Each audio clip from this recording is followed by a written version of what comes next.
It's Memorial Day weekend, and I'm starting to plan my reading project for the weekend. And my mother loves P.D. James. And so I thought I would try to read An Unsuitable Job for a Woman. I'm just going to read a few pages of it just to see what I think. Now, she is considered by People magazine to be the greatest living mystery writer. I actually took a mystery writing course at one point, and she was mentioned there as well, as somebody who really understands the human condition. So here goes. An Unsuitable Job for a Woman. For Jane and Peter, who kindly allowed two of my characters to live at 57 Norwich Street. Here's the author's note. A crime novelist, by virtue of his unpleasant craft, has the duty to create at least one highly reprehensible character in each book, and it is perhaps inevitable that from time to time their sanguinary misdeeds should impinge upon the dwellings of the just. A writer whose characters have chosen to act out their tragicomedy in an ancient university city is in particular difficulty. He can, of course, call it Oxbridge, invent colleges named after improbable saints, and send his characters boating on the Kansas. But this timid compromise merely confuses characters, readers, and the author alike, with the result that no one knows precisely where he is, and two communities are offered opportunities for offense instead of one. The greater part of the story is unrepentantly set in Cambridge, a city in which undeniably there live and work policemen, coroners, doctors, students, college servants, flower sellers, dons, scientists, and even, no doubt, retired majors. None of them, to my knowledge, bears the slightest resemblance to his counterpart in this book. All the characters, even the most unpleasant, are imaginary.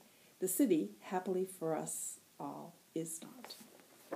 What a great introduction. An Unsuitable Job for a Woman. Chapter 1. In the morning of Bernie Pride's death, or it may have been the morning after, since Bernie died at his own convenience, nor did he think the estimated time of his departure worth recording, Cordelia was caught in a breakdown of the Bakerloo line outside Lambeth North and was half an hour late at the office.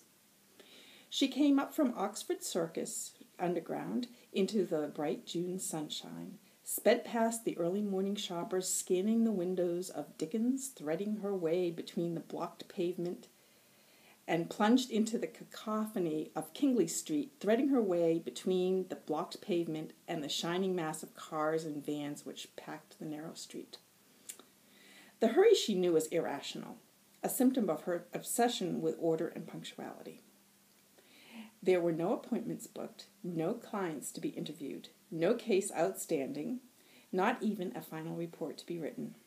She and Miss Sparshot, the temporary typist, at Cordelia's suggestion were circulating information about the agency to all the London solicitors in the hope of attracting custom. Miss Sparshot would probably be busy with it now, eyes straying to her watch, tapping out her staccato irritation at every minute of Cordelia's lateness. She was an unprepossessing woman with lips permanently taut, as if to prevent the protruding teeth from springing from her mouth, a receding chin with one coarse hair which grew as quickly as it was plucked, and fair hair set in stiff corrugated waves. That chin and mouth seemed to Cordelia the living refutation that all men are born equal, and she tried from time to time to like and sympathize with Miss Sparshot, with a life lived in bed-sitting rooms, measured in the 5-penny pieces fed to the gas stove, and circumscribed by fell seams and hand hemming. For Miss Sparshot was a skilled dressmaker, an assiduous attender at the GLC evening classes. Her clothes were beautifully made, but so dateless that they were never actually in fashion. Straight skirts in gray or black, which were exercises in how to sew a pleat or insert a zip fastener. Blouses with mannish collars and cuffs in insipid pastel shades on which she distributed without discretion her collection of costume jewelry, intricately cut dresses with hems at the precise length to emphasize her shapeless legs and thick ankles.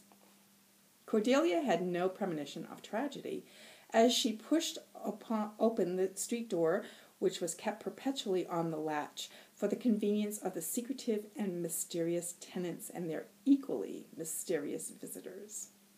The new bronze plaque to the left of the door gleamed brightly in the sun in incongruous contrast to the faded and dirt-encrusted paint. Cordelia gave it a short glance of approval. Pride's Detective Agency.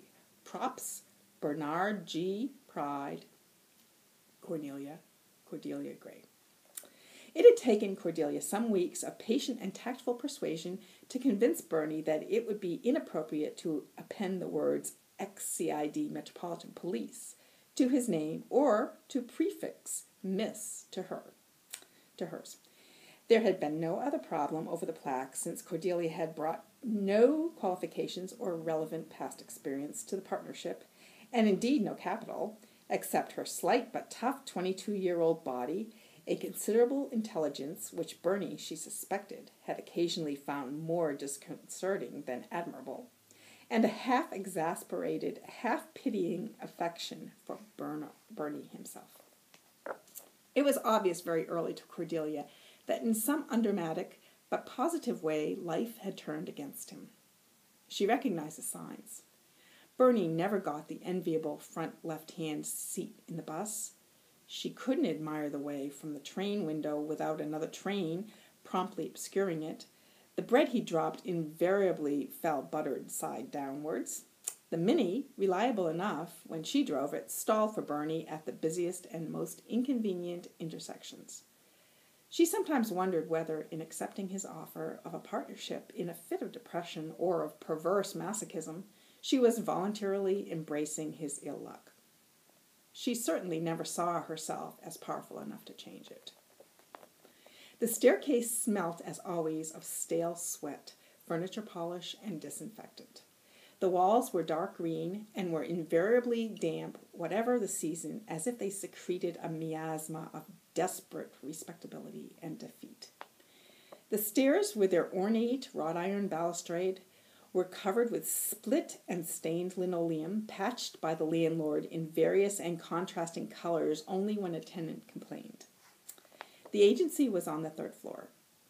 There was no clatter of typewriter keys as Cordelia entered, and she saw that Miss Sparshot was engaged in cleaning her machine, an ancient imperial, which was a constant cause of justified complaint. She looked up, her face blotched with resentment, her back as rigid as a space bar.